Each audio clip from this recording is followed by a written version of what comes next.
about exercise and how many minutes a week we need and all of the health benefits. I think you guys are sold because I've seen some of the presentations, and you guys know what we need to do to help solve this behavioral condition in our country.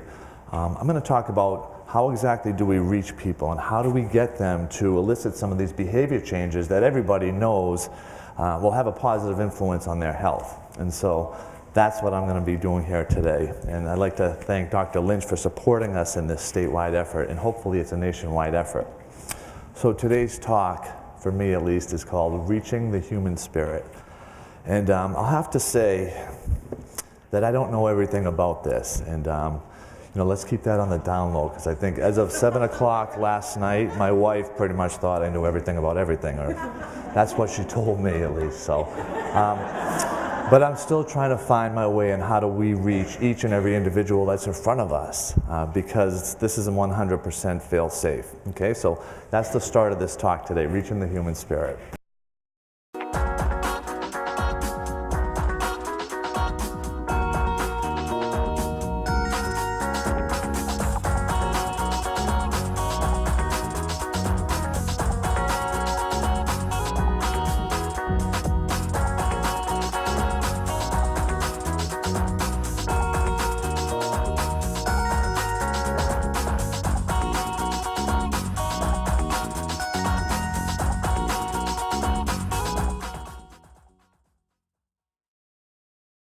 Okay. Stats, 85% of individuals, now this is nationwide, okay, and it applies to the segment of our country in New England. 85% of individuals in all stratifications, healthy and disease conditions, who begin a new exercise program quit by the 12th week.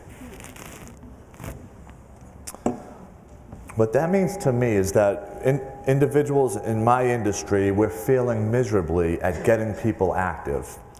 What that also means to me is a couple of other things. Firstly, that the lion's share of individuals who start that exercise program, all in the interest of improving their health, their function, their well-being, their risk stratification for diseases, they never get to the point where they see the health benefit from the exercise.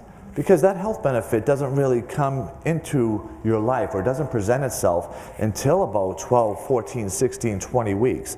Until the signal is sent that, yes, this person is going to be a regular exerciser. This person has gotten the message and they're going to stick with that exercise program. The first 6 to 8 to 10, even 12 weeks, it's all very negative stress from exercise. You know how you get that muscle soreness, and you're fatigued from exercise, and you don't feel right in your clothes, and you're just getting used to that new exercise routine? That's all the hardship of starting a new exercise program. Yet right when you're about to get the big payoff, the health benefit, the functional benefit, the psychological benefit of feeling good, feeling stronger, the I can do this psychology, right before that's about to happen, the vast majority of us drop off the map. And what I think that's done, it's created a culture or a society of exercise skeptics. People that really actually wonder about the health benefit of exercise. And I really know that to be true because I come from a family of exercise skeptics. And what supported their philosophy that exercise may not be as beneficial as the Surgeon General says, or as Jason says, was that I developed type 1 diabetes 12 years ago. And so see, look at Jason, all the exercise in the world couldn't prevent diabetes in you. So that's just more evidence to say that, well, I'm not sure that I should invest myself 100% and wholeheartedly in exercise. And it's that exercise skepticism that I believe is one of the major hurdles for us as a culture, us as a room full of clinicians and health practitioners and people interested in solving this cancer issue in our country, and us as individuals need to get over to have success, appreciable long-term success.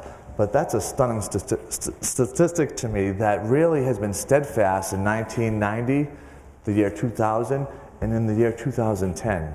And it's not just in New England, it's also on the West Coast, in the Midwest, in all parts of the country.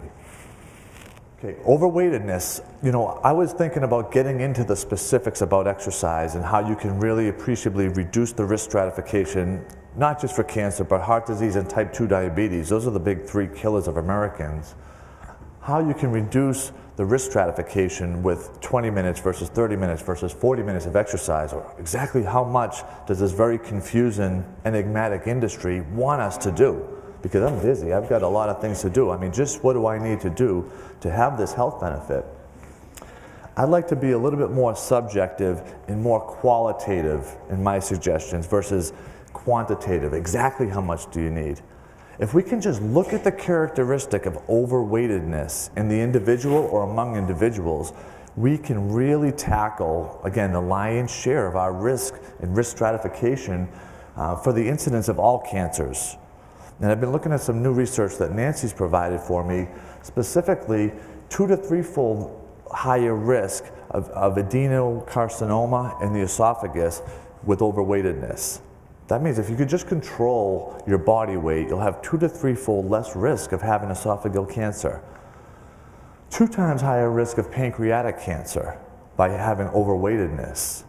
I mean, the signal of overweightedness in the body is very inflammatory. It puts a lot of stress on your organ systems, on your soft tissues, and it's by virtue of that mechanism that they think that overweightedness influences cardiac disease, type 2 diabetes, and specifically with the scope of what we're talking about, these types of cancers. This is the most stunning of the statistics right here. About 90,000 deaths annually can be prevented from cancer if we just focused on getting a reasonable and healthy BMI. And that's really the gold standard these days that we're using to say, you know, what do you mean by overweightedness? I mean, is that even a word? It is a word, actually, by the way. It's in the Scrabble dictionary, so it must be a word.